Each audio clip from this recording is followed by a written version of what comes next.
ગુજરાતની જનતાનો પ્રચંડ વિરોધ જોઈને સરકાર હવે એક નવો પેત્રો કરવા જઈ રહી છે કે અમે બંને મીટર સાથે લગાડશું, એના યુનિટ રીડિંગ વગેરે જોશું અને પ્રોબ્લેમનું સોલ્યુશન લાવશું.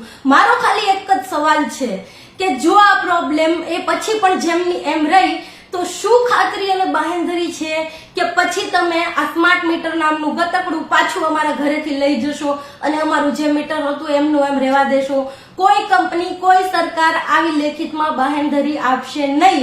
માટે આ પેતરામાં ફસાવાની જરૂર નથી. અને બીજી વાત, અમારો વિરોધ તમારા પ્રોજેક્ટથી છે જે કહે છે કે વીજળી હવે પોસ્ટપેડ માંથી પ્રીપેડ થઈ જશે. પહેલા પૈસા ભરો, રિચાર્જ કરો, પછી વીજળી વાપરો. આ વસ્તુ શક્ય જ નથી. અમેરિકા જેવા દેશમાં પણ વીજળી પ્રીપેડ નથી. આ જીવન જરૂરિયાતની મૂળભૂત વસ્તુ છે. આના વગર તમે કે હું હવે જીવનની કલ્પના કરી શકીએ એમ નથી. બીજું, વીજળી, પાણી, શિક્ષણ, આરોગ્ય આ બધા સેવાના ક્ષેત્રો છે. આનું વ્યાપારીકરણ ના હોય, પણ દર વખતે આ મૂડીવાદી સરકાર સેવાના ક્ષેત્રનું વ્યાપારીકરણ કરીને પછી એને વિકાસનું નામ આપી દે છે. પણ આ વખતે નહીં. આ વખતે આ લડાઈ આર પારની છે, જનતા અને સરકારની છે. એટલે આ વખતે મારે તમારા બધાના સપોર્ટની જરૂર છે. મેં ક્યારેય નથી કીધું મારા વિડીયોને શેર કરો, પણ આજે કહું છું કારણ કે આ વિડીયોના બાદ આપણે એક અભિયાન, એક આંદોલન છેડવાનું છે સોશિયલ મીડિયા પર. કારણ કે હું જાણું છું આપણે બધા ગરીબ, મજૂર, મધ્યમ વર્ગીય લોકો છીએ. બધાને ના પોસાય રોડ પર ઉતરવું, નારેબાજી કરવી વગેરે વગેરે. એટલે આપણે સોશિયલ મીડિયા ઉપર એક અભિયાન, એક આંદોલન છેડવાનું છે જેમાં મારે તમારા બધાના સપોર્ટની જરૂર છે.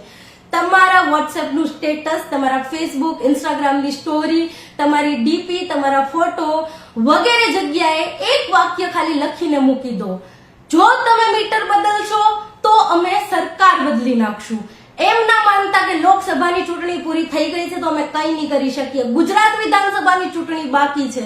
એટલે જો તમે અમારા મીટર બદલ્યા તો અમે તમારી સરકાર બદલી નાખશું. અને આ વાક્ય, આ નારો ગાંધીનગર સુધી બહેરી સરકારના કાને પહોંચવો જોઈએ.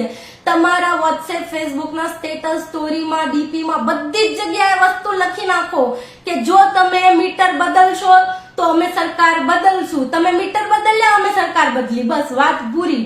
અને એ સિવાય પણ જો આનાથી વધારે તમે કંઈ કરી શકો તો તમારા બાળકોની જે ડ્રોઈંગની નોટબુક હોય ને એમાંથી પેજ પાડીને સ્કેચ પેનથી એમાં પણ લખો, જો મીટર બદલ્યા તો સરકાર પણ બદલાશે. અને 200-400 રૂપિયાનો ખર્ચો કરી શકો ને તો એક નાનકડું પોસ્ટર બનાવીને પણ ઘરની બહાર લગાડી દો.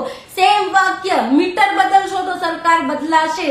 આ નારાથી ગજવી મૂકો ગુજરાતનું આખું સોશિયલ મીડિયા. અને આનો પડઘો છેક ગાંધીનગરની બહેરી સરકાર સુધી પડવો જોઈએ.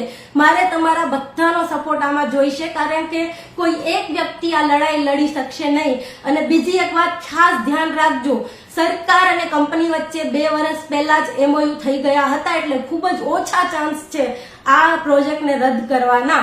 માટે આ લડાઈ ખૂબ જ આપણે જોર દઈને લડવી પડશે તો જ આપણે આમાં સફળ થઈ શકશું. માટે આજથી, અત્યારથી આંદોલનમાં, આ અભિયાનમાં મારો સાથ આપજો. વિડીયોને બને એટલો શેર કરજો, લોકો સુધી પહોંચાડજો અને ગજવી મૂકો સોશિયલ મીડિયાને કે જો મીટર બદલ્યા તો તમારી સરકાર બદલી જશે.